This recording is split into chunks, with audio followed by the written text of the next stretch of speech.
Hi, everybody, and welcome to Rynance. What is earnings per share, or EPS? How do you calculate it? Why do investors use it? And how does it change over time? I'm going to answer all these questions and more in today's video. Let's start by explaining what earnings per share is. Earnings per share is an investing metric used to measure the profitability of a company on a per share basis. It allows an investor to easily understand how profitable a company is, while also accounting for the outstanding shares in the business. As a general rule of thumb, companies that have a higher earnings per share value are more profitable than those with a lower earnings per share value. Keep in mind that this is not an absolute measure of profitability. It is a measure of profitability measured on a per share basis. Okay, let's see how we can calculate the earnings per share of a company. The metric is calculated as net income, subtract any dividends, then divided by the current shares outstanding. It is also useful to note that some companies may refer to net income as profit or earnings instead. Usually these terms all refer to the same thing and they are interchangeable. We just want a measure of how much money the company has made after expenses. To find the inputs required to calculate earnings per share, you can look them up in the company's most recent annual or quarterly results, which are listed on their website. Alternatively, you can also use a financial information website or app, such as Yahoo Finance, to find the earnings per share. Pull up whichever company you're interested in, find the financial metrics section, and the earnings per share will be listed here. So why is earnings per share useful to an investor then? It's useful because it allows you to compare the profitability of different companies, even though each company will have different profits and share amounts. It will be helpful to illustrate an example here of how it works. Let's say you are trying to decide which company you should invest in, Bill's Bike Shop or Cameron's Carpets.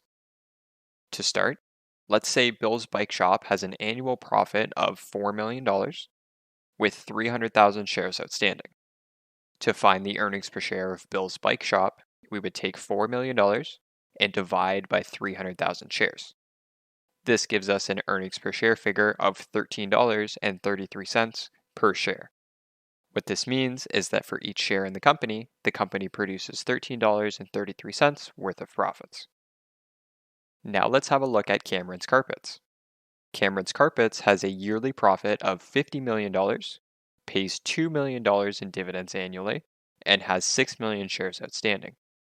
To find the earnings per share, we would start with $50 million, subtract the dividend payments of $2 million, and lastly divide by 6 million shares. Here we get an earnings per share figure of $8 per share.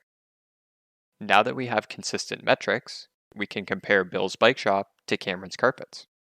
What we see is that even though Cameron's Carpets is a larger company with higher profits, remember they generated $50 million in profit as compared to Bill's Bike Shop, which only generated $4 million in profit, Bill's Bike Shop actually has a better earnings per share figure at $13.33. What this is telling us is that when you account for the number of shares that exist in the companies, Bill's Bike Shop generates more profit per share than Cameron's Carpets. So if you were to make a $1,000 investment in Bill's Bike Shop, that $1,000 investment would give you the rights to more profits than if you were to make the same $1,000 investment in Cameron's Carpets. Earnings per share is a metric that will often change depending on two factors: the profit of the company and the amount of shares outstanding in that company. To start, let's see what happens to the earnings per share when the profit of a company changes. Let's assume that the number of shares in the company stays the same between quarter to quarter. If this company now generates higher profits this quarter over last quarter, the earnings per share figure will rise. Inversely, if the company generates less profit this quarter over last quarter, the earnings per share figure will fall. So this is pretty straightforward. More profits results in higher earnings per share, and less profits results in lower earnings per share. On the other end of the spectrum is the number of shares outstanding. For now, let's assume the profit of a company stays roughly equal, while the number of shares outstanding can change. If, during any given quarter, a company issues more shares, their earnings per share will fall. This is because you have the same amount of profit that now has to be divided up between more shares. The earnings per share has to fall since the profit is now split between more shares than before. Lastly, If a company reduces the number of shares outstanding while maintaining the same profit level, the earnings per share will increase. This is similar to how the previous example worked, but now there are less shares to split that same amount of profit between, so the earnings per share is higher. Because of how this relationship works, this is one reason why a company may choose to buy back their own shares.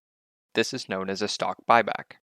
When the company buys back their own shares in the market, that removes shares from the total pool of shares outstanding and sends their earnings per share higher. Keep in mind that earnings per share is just one metric of many that an investor has at their disposal. Earnings per share should be used in parallel with other investing metrics when evaluating stocks and making financial decisions. Thanks for watching today. If you enjoyed the video or learned something new, leave it a like. Have a question that I didn't answer? Leave me a comment down below and I would be more than happy to help. If you enjoyed the content, hit the subscribe button to support the channel. You can also check out my Stock Market Basics playlist here for similar videos on other investing topics. See you in the next one. Bye!